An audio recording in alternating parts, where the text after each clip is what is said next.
for everybody coming. You guys probably talked all about the game. Anybody got any questions? What flavor snowball would you get? Got ice cream and pineapple, my favorite.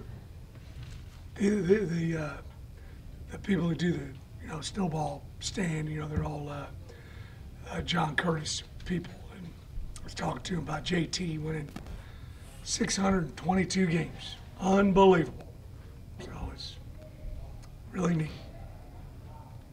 Do you care about style points, Coach? You've been in a lot of. Oh, you'd like to play your very best. I don't know if we played our very best, but it's like I told our guys. A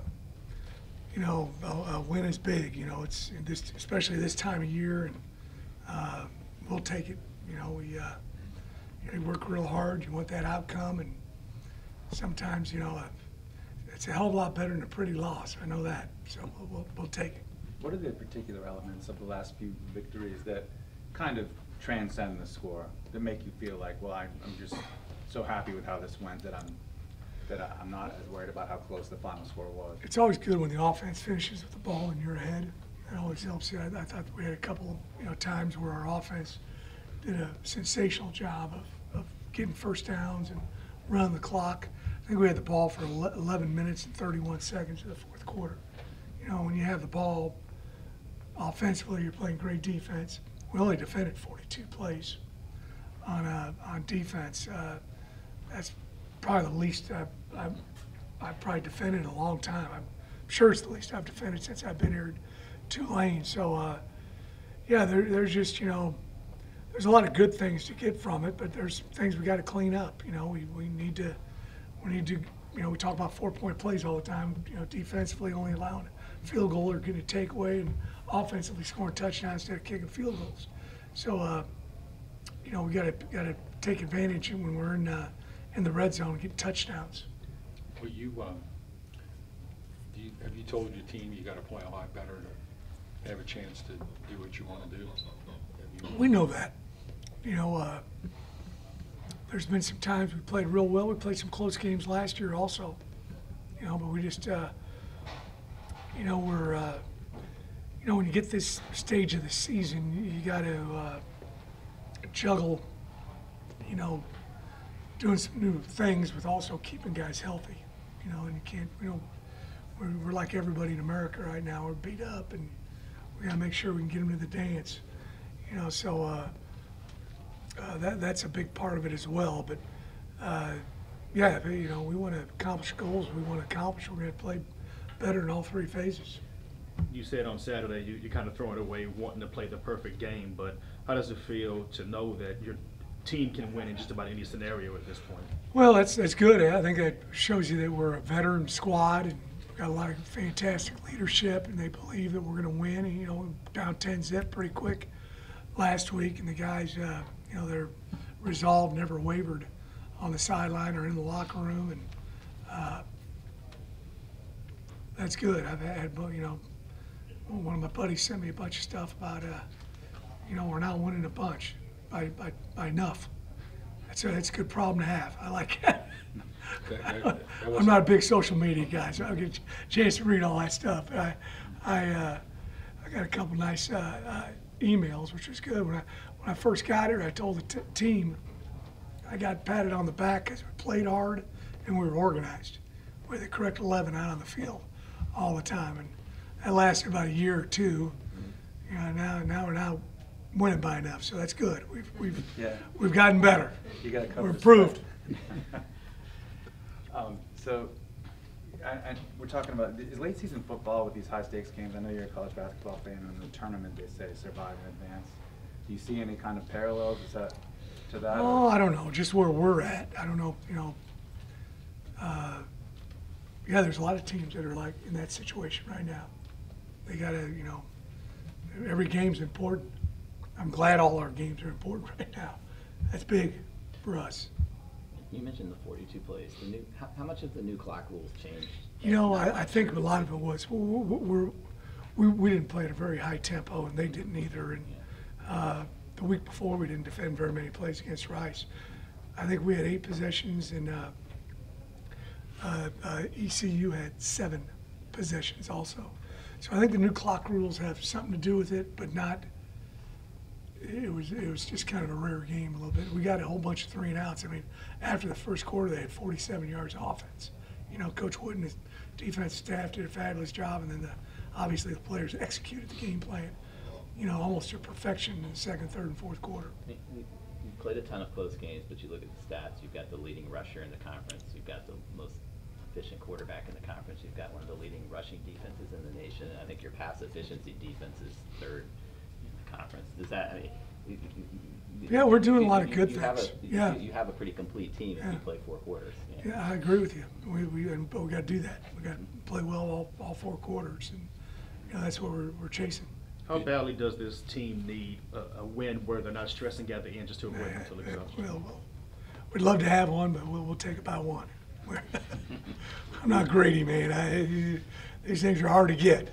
It beats the alternative. I know that, but we're just trying to play better, and you know, and that's just part of parity right now in college athletics. I think, you know, everybody's, you know, everybody kind of does it a little different. We're more of the high school model recruiting, and other people are grabbing people, you know, from other places, and so you can kind of get good in a hurry.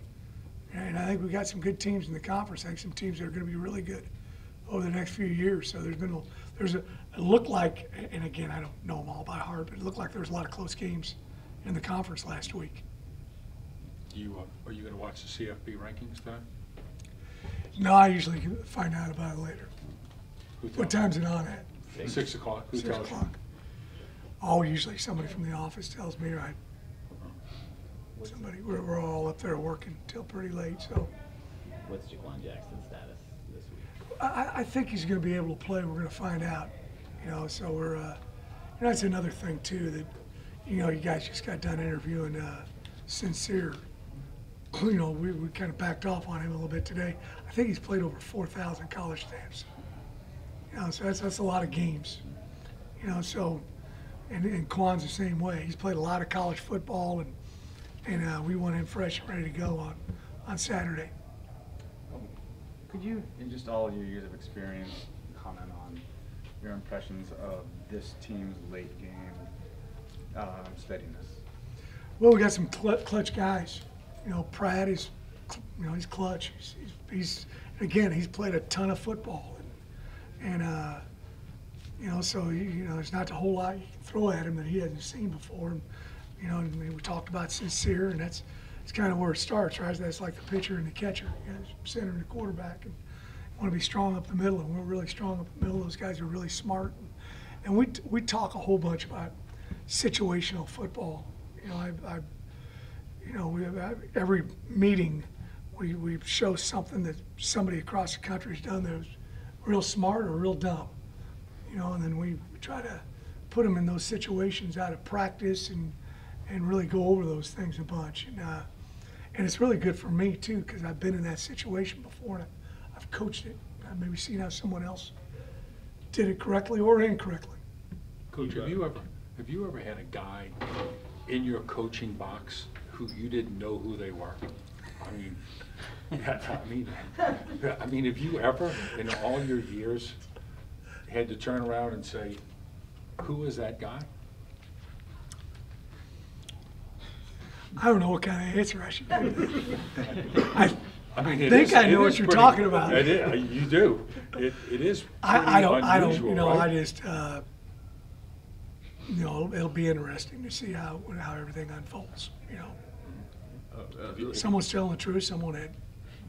I'll leave it at that. Have you ever encountered that where you thought somebody was stealing from you? You know, during the games, that happens always. You know, where you're looking, you see some, maybe the third or fourth quarter, you know, either out on the field, you see hand signs, you see stuff on the sidelines, but certainly, you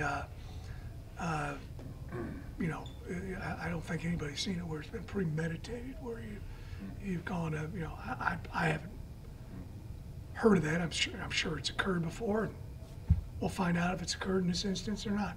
So if a guy is on the sideline, will you, in sunglasses, Yeah, will you I look don't- at Jason and say, who is that guy? Only if he has a blue dot.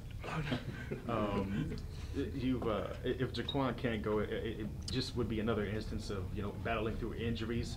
How many times have you had a successful year like this while battling the war of attrition? Last year we had a bunch of injuries. I mean, we just don't sit around and talk about it with our players because it doesn't accomplish anything.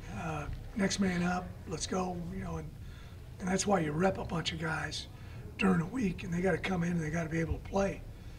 So there's not 22 guys getting reps. Everybody's getting reps. Our backups on punt team get a bunch of reps. So we got to throw we could throw the whole second punt team in, and we'd be able to operate. So, I don't know. There's been some years I haven't had very many injuries, but last year in particular we had a bunch. And that kind of leans back to what you said a few weeks ago about turning those 2- or 3-star recruits into 5-star recruits. And well, that's what we think we're a developmental program, and guy stays in our program, he's going to get better. He's going to become a better tackler. He's going to become a better blocker. He's passer, whatever technique, pass pro, run block. He's going to get better. He's become a smarter football player. I think our staff does a super job of that, and that's something I really emphasize. I love sitting in our coaches' meetings. I do that. I sit in an offensive coaches meeting and a defensive coaches meeting every morning, and I take notes. How they can improve as a presenter and a teacher and a coach, and it ends up I learn a lot because those guys do such a really good job. all right. Pretty good. Thanks. Thank you all. Thank you.